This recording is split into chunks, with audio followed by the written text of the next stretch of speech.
Украина атакует регионы России. Самый мощный удар с начала войны. Российская армия продвигается в Украине, а Сергей Лавров говорит о гарантиях безопасности. Это новости «Воздух» на канале Ходорковский Лайв. Самые главные события к этому часу. Ставьте лайки. В Москве в здании Минобороны убили сотрудника контрразведки ФСБ и чемпиона по гиревому спорту 26-летнего Владимира Фещенко. Как пишет РБК, его могли застрелить в результате ссоры. Эту же версию подтверждает ТАСС со ссылкой на правоохранительные органы. Собеседник агентства также сообщил, что подозреваемый уже задержан, и среди версий в том числе убийство по неосторожности. ВЧК УГПУ со ссылкой на свои источники сообщает некоторые детали истории. По словам собеседника канала, Фещенко привел к себе в отдел прапорщика, с которым в свое время служил на Дальнем Востоке. Ночью тот должен был уезжать из Москвы. Семье Фещенко сообщил, что задержится. Нашли его на рабочем месте. Он был убит выстрелом в голову. Еще одно происшествие в Казани. Здесь, на станции метро Кремлевская, молодой человек упал на рельсы прямо перед движущимся поездом. Машинист успел экстренно затормозить, а пассажиры помогли поднять пострадавшего на платформу. Движение поездов приостановили, а станцию временно закрыли. Юноша получил многочисленные переломы и ушибы. Его госпитализировали в больницу. Об этом сообщают в пресс-службе Министерства здравоохранения Татарстана. ВСУ нанесли самый мощный удар по территории России с начала войны. Пострадали как находящиеся недалеко от границы Брянская, Ростовская, Саратовская и Орловская области, так и более удаленная Республика Татарстан и Тульская область. Смотри. По данным связанного с силовиками телеграм-канала ШОТ, всего за ночь с 13 на 14 января сбили более 200 беспилотников и других воздушных целей. В российском Минобороны заявили о том, что ВСУ атаковали ракетами «Атакамс» и «Storm Shadow», а также запустили 31 беспилотник. В ведомстве также утверждают, что обошлось без пострадавших. Однако канал «Астра» со ссылкой на источники пишет, что в Тульской области ранен военнослужащий. Сейчас он в больнице. «Астра» сообщает, что целями в регионе были промышленные объекты. Алексинский химкомбинат, предприятие Тула-Чермет и Алексинская ТЭЦ. Также уже традиционно под удар попали объекты энергетики. База сжиженных газов в Казани, нефтебаза «Кристалл» в Энгельсе и еще один объект в районе НПЗ в Саратове.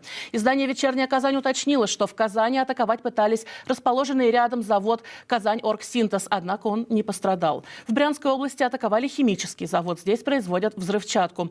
Ранее его атаковали уже 4-жды. В последний раз в апреле прошлого года.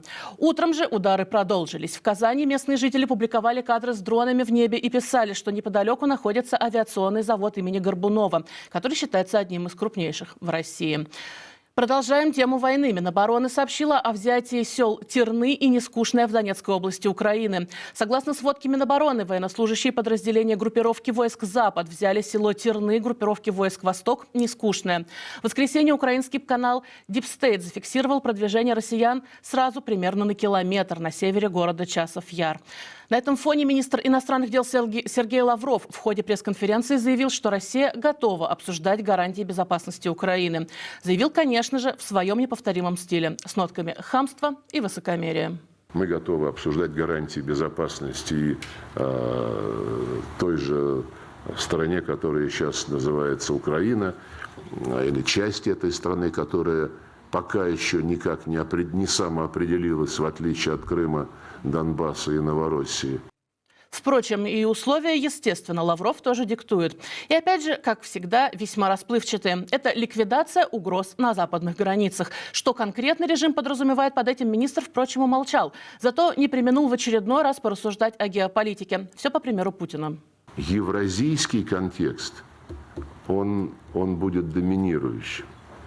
Потому что нельзя западной части континента отгородиться от таких гигантов, как Китай, Индия, Россия, Персидский залив, вся Южная Азия. Там сотни миллионов людей. На дне Байкала установили двухметровую статую иноземного рыцаря с рындой. Это не понравилось прокуратуре, которая начала проверку. Издание Ир-Сити.ру пишет, что иркутский дайвер Марк Кисурин заснял подводный арт-объект вечером 11 января. Рыцарские доспехи с рындой в руке стоят примерно в 40 метрах от берега. Рост рыцаря 2 метра. По данным издания, установка арт-объекта пришлась по душе не всем. В местных пабликах некоторые жители назвали это загрязнением Байкала. По данным Ир-Сити.ру, арт-объект, который планируют официально назвать «Рыцарь Байкала», установил дайв-центр «Аква-Эко». Позже его руководитель в комментарии изданию «Подъем» сказал, что компания не имеет отношения к статуе. Ну а мы продолжаем новости дна. В Госдуме придумали новое ограничение для иноагентов. На этот раз от их влияния антироссийских западных сил хотят защитить российское образование. О подготовке таких законопроектов сообщил глава комиссии Госдумы по иностранному вмешательству Василий Пискарев.